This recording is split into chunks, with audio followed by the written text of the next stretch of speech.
Look at that chart. Disney shares rallying to another new all-time high today on the back of the company's streaming service push. Options traders, they are looking for even more. They're greedy. John and Pete. Very greedy. Greedy. They're greedy. That's right. It's good to be greedy. Sometimes. Remember what Michael Douglas said, greed is good, Scott. And in this case, take a look at this. Right about there, Scott, we were doing some unusual activity on this one right ahead of their analyst day. And then it dipped maybe $1, and people were saying, oh, my God, you got to get out of this thing. Look at the rip that it's had since that dip. Well, today they're betting again that it's going to be going higher yet again. May 136 calls, so you have almost a full month until these expire. And they bought a lot of them very quickly. I love that. Just out of the money, as you saw, it's like 134 and change, or 133 and change.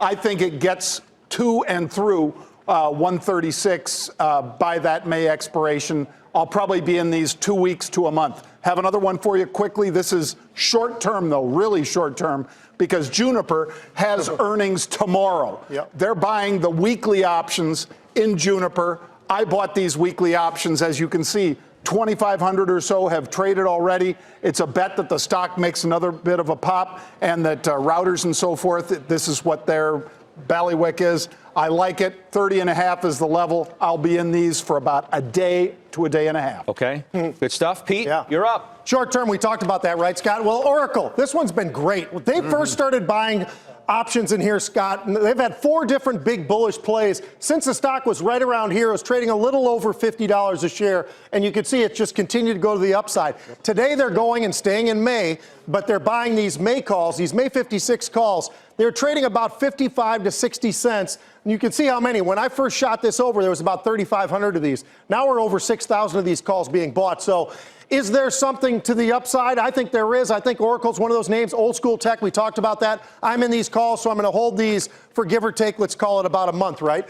Now I got one more for you as well. We're going back to energy, and this one makes a lot of sense to me, and John's going to talk after this, but Occidental. Now look at that big sharp drop, right? I mean, we can see that's a dramatic drop to the downside in Occidental. Well, folks are kind of trying to see through the tea leaves right now that maybe if Chevron comes back, maybe does Occidental actually get a push to the upside. These October 65 calls, I bought these because they had 2 different hits today. This was the bigger. 10,000 of these were bought at the time that I'd seen this trade. I loved what I saw. I liked the risk reward. Is it going to happen? It seems like a lot of people are betting on this possibility happening. We'll see, but John's got a few more on Occidental as well. Yeah, take a look at this one. If you can pull up that chart again, Vince.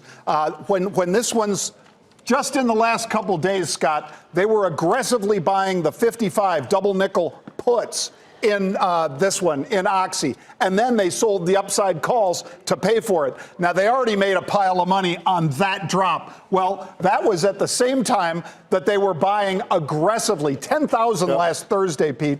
10,000 Anadarko calls. Why would they buy those?